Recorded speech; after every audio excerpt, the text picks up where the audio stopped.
Hello my dear friends, you're in the Military Summary channel. On this video we're going to discuss the most important events that took place during the previous 12 hours. We have lots of very interesting updates, so let's start.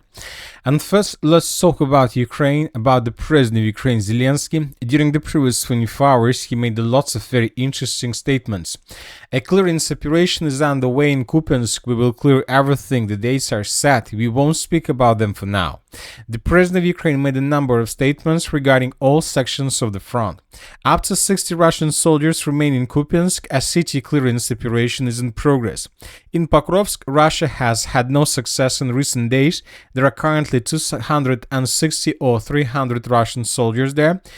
Furthermore, the Liman direction, no changes. We see the situation stabilizing. The Dobropolye direction is difficult. Our operation continues. Russia is accumulating troops and preparing for revenge operation on this axis. So these are the statements that were made by Zelensky yesterday on the 3rd of November of 2025. But there is one important detail that I would like to point to attention. Right after Zelensky made those statements, the Rada deputy Bezugla said that Zelensky was lying about the situation in Pokrovsk and Kupiansk. She said that now the president is openly telling lies about the situation in Pokrovsk and Kupiansk, and you see if this lie were a deliberate information operation on his part, but decisions were made based on real verified information. But the thing is that Zelensky is basically lying. So this is the situation. So some sources are saying that the situation in Kupiansk is critical. Zelensky is saying that everything is under complete control. So let's start this discussion, the situation on the ground. And first, let's talk about the city of Pokrovsk to understand who is telling the truth, the president of Ukraine, Zelensky, or the Verkhovna Rada deputy, Maria Bezugla. So right for now, you can see the current situation on the ground of the morning of the 1st of November of 2025. As you can see, we have lots of icons, we have lots of events, and we have lots of changes. So let's discuss everything in details, and let's try to understand who is telling us the truth. And before we start, first let's compare the map between the dates. So this is the situation by the end of the 3rd of November of 2025. The Russians began advancing significantly in the northern part of the settlement. And by the morning of the 4th of November of 2025, the Russians managed to encircle completely the settlements of Mirnograd, Rovno, Svitla, so everything to the east of the city of Pokrovsk. So now let's discuss everything in details. As you can see, we have lots of changes. Some of them were geolocated and confirmed. Some of them were just provided by different mappers. And first, let's talk about the settlement of Mirnograd, about its southern part. Several mappers reported that Russians continue advancing in this direction and that the Russians are approaching the southern Mirnograd citadel. We are talking about this territory with the high-rise building area. Furthermore, during the previous 12 hours, we received this video. And here we can see the Russian armored infantry fighting carrier that was entering the settlement of Mirnograd from its southeastern part. And in this very moment, we can see a few Russian soldiers that were moving in the southern part of the settlement, clearing one building after another. So these buildings were geolocated, and this is exactly the place where the Russian soldiers were discovered. So based on this video and based on the report of different mappers, we have adjusted the map. This is the situation by the end of the 3rd of November, and this is the situation by the beginning of the 4th of November. And the most important part of this video is that we don't see any resistance from the Ukrainian side. It seems that Ukrainians have already abandoned their positions in the southern part of the city of Mirnograd, and the Ukrainians are trying to stick as close as possible to the northern part of the city itself, with the purpose to be very close to the main evacuation roads. But it seems that these evacuation roads will not help Ukrainians for withdrawal positions, because according to this configuration of the front line, from now on it's impossible, and there is no more gap between northern positions and the southern positions, and it's impossible for Ukrainians to escape this cauldron. So before we start, let's compare the map between the dates. This is the situation by the end of the 3rd of November. The Russians just cut in pincers the northern Pokrovsk citadel. We are talking about this high-rise building area. And this morning we got reports that the Russians improved their positions significantly, and that up to 20 or even 25% of the citadel were already captured and secured by Russians. So let's discuss everything in details. So once again, according to different mappers and according to different updates, the Russians managed to improve their positions. This information was confirmed by neutral mappers, and this information was confirmed by pro-Russian sources. As you can see, the pro-Ukrainian sources are still denying this information. Furthermore, during the previous 24 hours, during the previous nights, we received this video, and probably this is the most important video of the morning of the 4th of November of 2025. And here we can see how Russians were moving through the gas station in this region.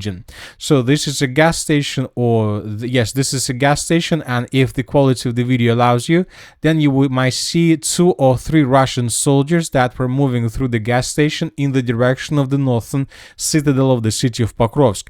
And as you can see, the Russians are moving very freely without being afraid of any attack from Ukrainian side with FPV drones.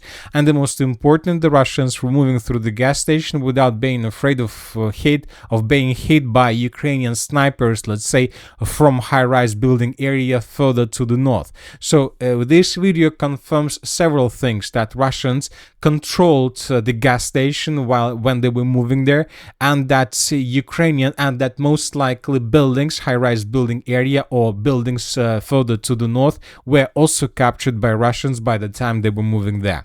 And another important detail is the direction how the Russians were moving. So let's return back to the map and let's discuss everything in details. So this is exactly the area where the Russian soldiers were moving, and according to this video, the Russians were moving something using this direction. So they were moving something like this, so from the southeast in the northwestern direction. Furthermore, these 3 buildings were damaged, but the Russians weren't afraid of anything from this territory, which means that these 3 buildings also were under complete control of the armed forces of the Russian Federation. And we believe that Russians were moving from the territory of this industrial zone. We believe that this industrial zone was also captured by Russians, and most likely those soldiers were returning back, let's say, to the mainland or to evacuation position after heavy clashes for this territory. As of now, we decided not to change anything in the area of this industrial zone, but we believe that this territory most likely was also captured by Russians. So based on the video, based on different mappers, we have adjusted the map. This is the situation once again by the end of the 3rd of November, and this is the situation by the beginning of the 4th of November. So we see that the Russians managed to not just let's say capture, caught in pincers, the northern citadel, but most likely the Russians are about to finish the battle for this territory. Furthermore, several sources reported that we should expect additional details from the territory of Rivne. Some sources reported that Russians have already entered the territory of the village, and maybe today we're gonna start receiving the first updates. And this is already the territory to the east of the railways between the city of Pokrovsk and the city of Mirnograd. So this is a very important settlement. If Russians can capture the settlement, then Ukrainians have no chances, no complete chances for evacuation. Furthermore, we have lots of updates along TO 515 road and along the Olympийskaya street. So this is the situation by the end of the 3rd of November, and this is the situation by the beginning of the 4th of November. So according to different mappers, mainly according to neutral mappers and according to pro-Russian sources, as a result of clashes and as a result of offensive operation, the Russians managed to improve their positions significantly along the Olympийskaya street. The Russians managed to capture the most northern part of the settlement of Pokrovsk with its Zaporozhskaya and Rodinskaya streets, and the Russians managed to shorten the distance to the settlement of Rivne from the north and from the northwest. And currently, the gap or the distance between possible positions of the armed forces of the Russian Federation in this area is already less than 100 meters. So which means that there is no gap at all. It's just this, let's say, some specific thing of the map and of every single mapper who is, let's say, following the situation situation in the area of the special military operation. So which means that the city of Mirnograd was completely blocked by Russia without any chances for evacuation.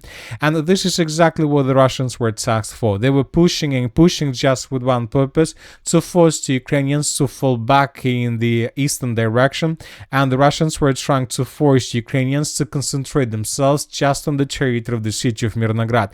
I'm not sure whether the Russians are planning to assault this part of the city of Mirnograd. Probably the Russians will push, but the main purpose of Russians is just to force Ukrainians to stay there. And then the Russians will start a trade, they will try to make a deal with Ukrainians. What exactly the Russians will ask for these Ukrainian soldiers, we don't know for sure, but obviously Zelensky will be forced to accept most likely demands of Russia. Furthermore, according to different mappers, the Russians also improved their positions in the northern and the northwestern parts of the city of Pokrovsk.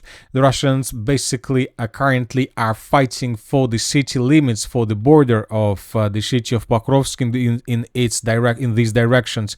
The Ukrainians during the previous 24 hours made lots of attempts with the purpose to counterattack, and they're trying to get and to stick as close as possible along the tree lines between Grishin and Rodinska with the purpose to maintain the evacuation corridors, but Russia controlled the situation. Of course, all these tree lines, all these possible evacuation roads are under complete and very heavy Russian fire. So even if anything can get these tree lines, these soldiers, units, vehicles or equipment could be destroyed immediately with the Russian fire. So as we can see, the situation is very difficult. We see that there are less and less chances for Ukrainians to unblock the city of Mirnograd. Obviously, nobody is talking about the unblocking of the city of Pokrovsk. It's impossible already. Probably Ukrainians still have chances to unblock the settlement of Mirnograd, but I have some doubts about this. Anyway, based on these updates, based on these changes, we can make one and simple conclusion. Most likely this morning the city of Pokrovsk fell completely without any chances for Ukrainians to be restored. So this is the situation and this is the reality. We don't think that the Minister of Defense of the Russian Federation will confirm this information in coming hours.